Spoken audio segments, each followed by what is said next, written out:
एक बहुत ही प्यारा सा गांव था, गगनपुर, जहां हर कोई हंसी खुशी अपनी जिंदगी बिताता था। चारों तरफ हरियाली, मिट्टी की खुशबू और लोगों के दिलों में अपनापन बसा था। उसी गांव में आज एक खास दिन था। पूरा गांव सज चुका था। ढोल नगाड़ों की आवाज गूंज रही थी, क्योंकि आज सीमा की शादी थी। उसका रिश्ता पास के ही गांव के लड़के आर्यन से तय हुआ था। देखो देखो, सीमा कितनी सुंदर लग रही है। आज तो पूरे गांव की रौनक ही अलग सीमा है। की शादी बड़े ही धूमधाम और खुशियों के साथ संपन्न हुई। पूरा गांव इस खुशी में शामिल था। शादी की सभी रस्में खुशी खुशी पूरी होने के बाद सीमा अपने ससुराल पहुंच गई।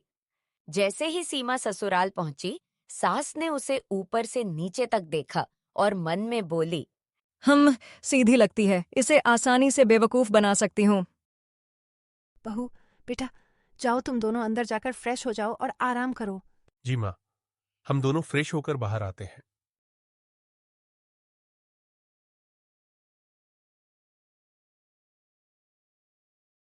दिन भर की रस्मों और थकान के बीच जैसे ही शाम हुई, सीमा के पति को अचानक एक बहुत ही जरूरी काम से बाहर जाना सीमा, पड़ा।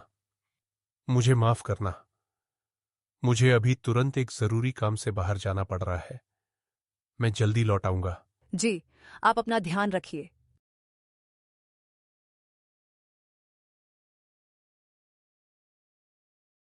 पहले दिन ही सास ने अपना रंग दिखाना शुरू कर दिया। सुनो बहू, इस घर में सब काम तुम्हें ही करना होगा। मैं तो बूढ़ी हो गई हूँ। दिन बीतने लगे। सीमा सुबह से रात तक काम करती, खाना बनाना, सफाई, पानी भरना, लेकिन सास कभी खुश नहीं होती। एक दिन कावेरी गुस्से में, ये कैसी दाल बनाई है, बिल्कुल स्वाद नहीं है। माँ जी, मैंने तो पूरे मन से सबके के लिए बनाई है। मन से नहीं, समझ से काम करो और आंखें खोल के देखा करो। हमारे घर में सब अच्छा खाते पीते हैं।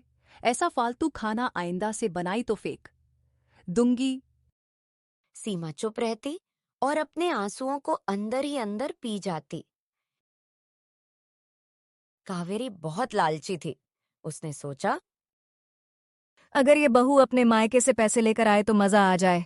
अगले दिन उसने बहू को बुलाया। बहू, तुम्हारे मायके वाले तो अमीर है ना? नहीं माँ जी, हम तो गरीब हैं। माँ जी, मेरे पिताजी ने बड़ी मुश्किलों से हमारी शादी करवाई है और अब छोटी बहन की पढ़ाई का भी सारा बोझ उन्हीं पर है। घर में उनका सहारा देने वाला कोई बेटा भी नहीं, सिर्फ वही अकेले सब संभाल रहे झूठ मत हैं। बोलो। जाओ, उनसे 50,000 रुपये लेकर आओ, नहीं तो इस घर में रहना मुश्किल कर दूंगी। और मैं अपने बेटे को ऐसा भड़का दूंगी कि वो तुम्हें इस घर से निकाल देगा, एक पल भी नहीं रुकने देगा। सीमा डर गई, लेकिन उसने कुछ नहीं कहा। अगर मैं ऐसे ही सहती रही तो ये कभी नहीं सुधरेंगी। अब मुझे कुछ करना होगा।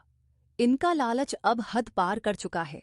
अब मुझे ही कुछ ऐसा करना होगा कि माँ जी को अपनी गलती का एहसास हो और वो सुधर जाए। सीमा ने कुछ नाटक करने का सोचा। वो घबराई हुई अपनी सास के पास गई।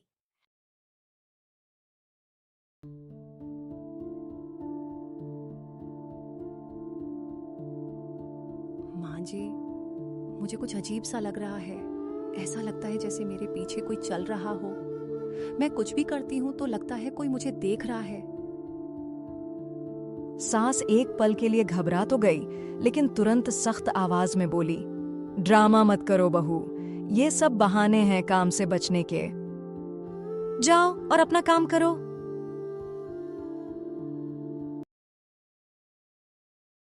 फिर जैसे ही रात हुई, सीमा ने चुपचाप तैयारी शुरू की। उसने गहरा मेकअप किया और एक डरावना भेष बना लिया।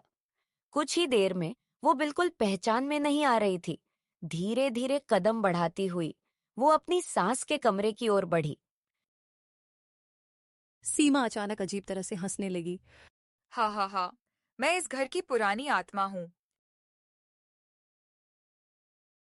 ये क्या हो रहा है बहू को? कोई मुझे बचाओ इससे। सीमा ने डरावनी आवाज में कहा, मैं तुम्हें कई दिनों से देख रही हूँ।